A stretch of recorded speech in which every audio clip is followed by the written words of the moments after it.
Alright folks, just a quick instructional video. Sorry the glare off the table is pretty bad, but I want to talk about Garrett and their crap digger. Most of you who have got one of these have had the same thing happen. I've had it happen twice now, where the top of it, just after repeated use, in this case about a month's worth, just tears off.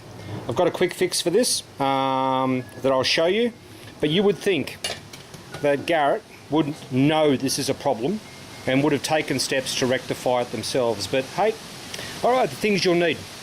Not everything I've got on the table is stuff that you'll need, but it's stuff I like to use. You can use a drill. You need a small nail, which you can just see there. I use PVA Aquadeer, but there's a number of other glues you could use. Hammer, obviously the shit digger.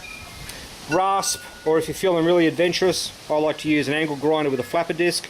Saw, and you may be wondering why there's a rake on the table. You can go to Bunnings and you can buy a piece of dowel for, I don't know, 15-20 bucks, or you can buy one of the Spear & Jackson fan rakes for about 2 bucks, and the piece of dowel that's on that fits perfectly. Now you can see this one's been cut off already because I've used it on my previous digger and Nathan's used it as well. So I'm going to go through and show you how this works. Alright, so the first thing you need to do, you need to look at the back of the offending tool, and you can see this disc that's in the back of it here. That literally does nothing. So you can make that go away. The next thing you want to do is grab your rake, and you'll see that that's a nice snug fit inside there. Okay, so once you've got it inside there, you want to mark it up. And you want to mark it up a little bit proud. So around about there, we'll mark it up and we'll take that out. Okay, next thing you want to do is you want to cut that off right there. Done. You don't need the rake anymore, nor do you need the saw. What you do need is this piece of wood. Now, you'll find that because of the crap adhesive that they use, that also slides off. So get it out of the way. You'll notice just here, there's a little hole which does absolutely nothing until you come to fix it. So put your dowel back in.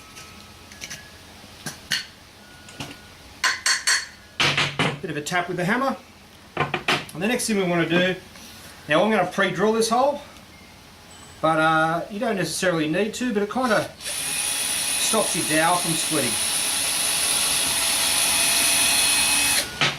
There we go. Grab that little nail I was talking about before, line it up on the hole, tap that in. So that's not going to move anymore.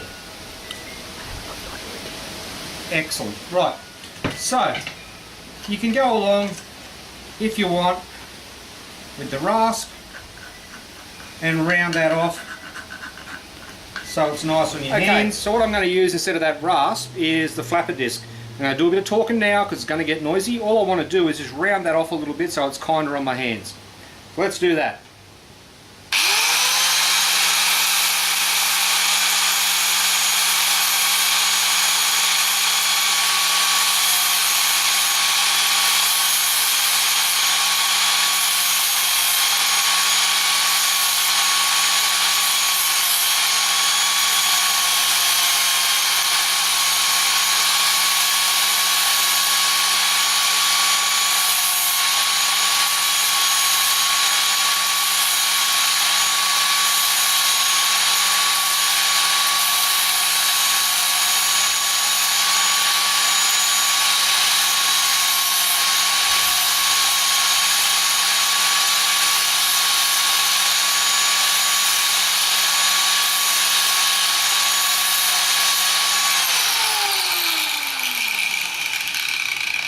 Alright, so for the keen-eyed amongst you, you can tell I'm massive on my safety.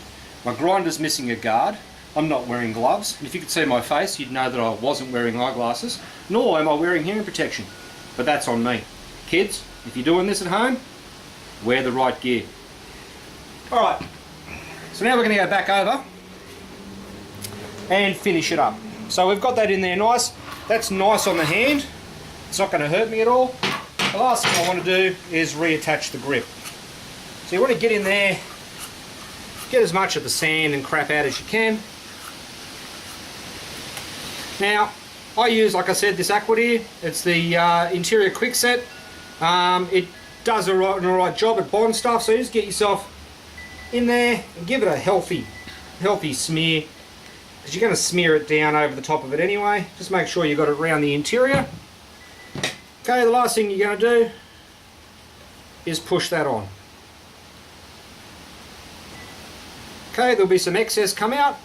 I'm getting the cat's ass face off the missus because I managed to get that on the table, but it'll wipe off. Alright folks, and that's it repaired. Okay, so I'll let that dry a little bit, and then that'll be right to go this afternoon. Now you would think that Garrett would make a solid handle. It's not hard. I know what 3 or 4 different guys now that have used this method. Sergio's one of them, Nathan's one of them. I don't know whether Dale's actually managed to stuff his yet. He's a bit gentler on the gear than we are. But yeah, so that's where we are right now. So this will be in use this afternoon. You can see it in a future video. Hope you enjoyed this little instructable, showing you how to repair your Garrett tool. Not if it does clap out, but when it does clap out. Alright, catch you next time guys.